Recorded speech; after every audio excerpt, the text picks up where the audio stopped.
Lahore chamber of commerce के इंतखाबात के सिलसिले में प्याफ फाउंडर्स अलायंस के एजाज में बदामी बाग की तमाम मार्केटों और मुल्हिका सेक्टर्स की जानिब से शानदार इस्तकबालिया तकरीब का एहतिमाम किया गया। बदामी बाग दौरे के मौके पर प्याफ फाउंडर्स अलायंस के कायदीन का पुरदबाग इस्तकबाल, मनो फूलों की पत्तियां निछावर करके अलायंस के कायदीन से वालहाना मोहब्बत का इजहार किया गया। बदामी बाग के रहनुमाओं की जानिब से अलायंस के कायदीन को मार्केट दुकान दुकान तफसीली दौरा करवाया गया। लाहौर चैम्बर के इंतखाबात में बदामी बाग की तमाम मार्केट्स और मुल्हिका मार्केट्स का प्याफ फाउंडर्स अलायंस की भरपूर हिमायत का ऐलान। बदामी बाग दौरे की क़यादत चेयरमैन इंतखाबी committee PIAF founders alliance Mohammad Ali Mian, सदर Lahore chamber of commerce Irfan Iqbal Sheikh ने की, जबकि मेजबानों में सीनियर वाइस चेयरमैन पासपीडा Nasir Hamid Khan, patron in chief पासपीडा आबिद हमीद खान, साबिर हमीद खान, शफकत सईद पराचा और बदामी बाग के दीगर रहनुमाओं की जानिब से अलायंस के कायदीन के मेजबानी के फराइज सरअंजाम दिए गए। बदामी बाग दौरे का आगाज नमक मंडी में सईद पराचा की जानिब से दिए जाने वाले शानदार इस्तकबालिये से किया गया, जबकि इसके बाद अलायंस के कायदीन और उम्मीदवारों को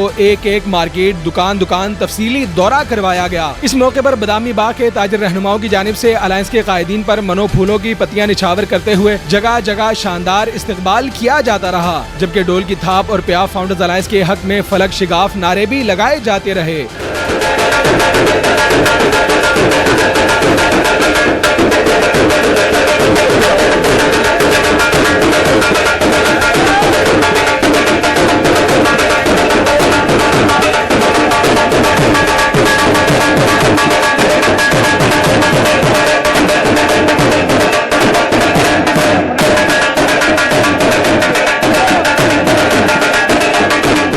दनीसना पासपीडा के मरकजी दफ्तर में बड़ी तकरीब का इनेकाद किया गया, जिसमें उम्मीदवारों का तारुफ और अलायंस की कारकर्दगी से तफसीली आगाही दी गई। पासपीडा के मरकजी दफ्तर में होने वाली तकरीब में बदामी बाग की तमाम मार्केटों के लीडर्स की बड़ी तादाद ने शिरकत की। बदामी बाग दौरे के मौके पर नायब सदर लाहौर चैम्बर ऑफ कॉमर्स मियां जाहिद जावेद, साबिक नायब सदर Lahore chamber of commerce Kashif Anwar, सदर अंजुमन ताजरान मुजाहिद मकसूद भट्ट, अरशद भट्टी, वासिफ यूसुफ, उम्मीदवार प्याफ फाउंडर्स अलायंस काशिफ बशीर, नासिर हमीद खान, शहजाद भट्ट, अली अफजल, नईम हनीफ, मियां मकबूल तकरीब के मौके पर मौजूद थे। तकरीब के मौके पर वकार भट्ट, उस्मान मलिक, शहजादा मुगल, अवैस सईद पराचा, तारिक महमूद, सनाउल्लाह मुगल, एहसानुल हक, शेख फैसल, शेख सरफराज, अब्दुल जब्बार, जाफर हुसैन शाह, अहमद फराज सेठी, अजहर फरीद मुगल, ख्वाजा जफर अब्बास, बाऊ वहीद, आफ्ताब राशिद समेत बदामी बाग के ताजिर रहनुमाओं और मार्केट्स लीडर्स की बड़ी तादाद तकरीब के मौके पर मौजूद थी। तकरीब के दौरान बदामी बाग के ताजिर रहनुमाओं की जानिब से प्याफ फाउंडर्स अलायंस की मुकम्मल हिमायत का ऐलान किया गया, जबकि इस बार लाहौर चैम्बर के इंतखाबात में अलायंस को तारीखी कामयाबी दिलाने के अज़म का इजहार किया गया।